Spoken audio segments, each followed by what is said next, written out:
अतः वह धातु जो किसी अन्य धातु को उसके लवण के विलयन से विस्थापित कर रही है अधिक सक्रिय धातु कहलाती है। धातुओं को उनकी सक्रियता के घटते क्रम में रखने पर जो श्रेणी प्राप्त होती है उसे सक्रियता श्रेणी एक्टिविटी सीरीज कहते हैं। कुछ धातुओं की सक्रियता सारणी 2 में दर्शाई गई है। सारणी 2 को देखने पर हमें जानकारी मिलती है कि जहां लिथियम सबसे ज़्यादा सक्रिय धातु है वहीं प्लेटिनम सबसे कम सक्रिय धातु है। साथ ही हमें धातुओं के तुलनात्मक अध्ययन में भी सहायता मिलती है। जैसे आयरन सिल्वर को सिल्वर के लवण से विस्थापित कर सकता है, किंतु आयरन जिंक को जिंक के लवण से विस्थापित नहीं करेगा। सक्रियता श्रेणी में हाइड्रोजन के ऊपर आने वाली धातुएं तनु अम्लों से अभिक्रिया कर हाइड्रोजन गैस मुक्त करती हैं।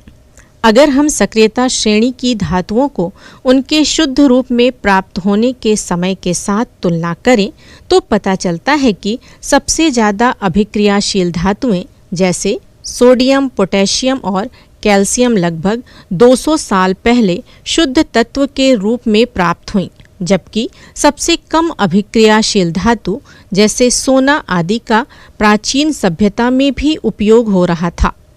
इन धातुओं को उपयोग में लाने का कारण उनका प्रकृति में तत्व रूप शुद्ध रूप में पाया जाना है। लोहे को उसके यौगिकों हेमेटाइट और मैग्नेटाइट से प्राप्त करने के लिए उच्च ताप की आवश्यकता होती है। अतः ईंधन के रूप में लकड़ी के स्थान पर कोयला या कोक का उपयोग कर इसे प्राप्त किया गया। इतना उच्च ताप भट्टी द्वारा ही प्राप्त किया जा सकता है।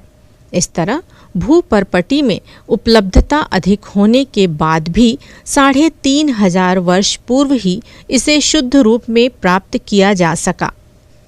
पारा, जस्ता और टिन ऐसी धातुएं हैं जिन्हें उनके यौगिकों से केवल गर्म करके ही प्राप्त किया जा सकता है।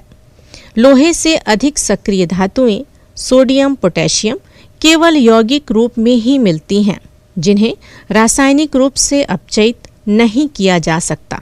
आइए देखें कि सक्रियता श्रेणी धातुओं की रासायनिक अभिक्रियाओं को समझने में कैसे सहायता करती है।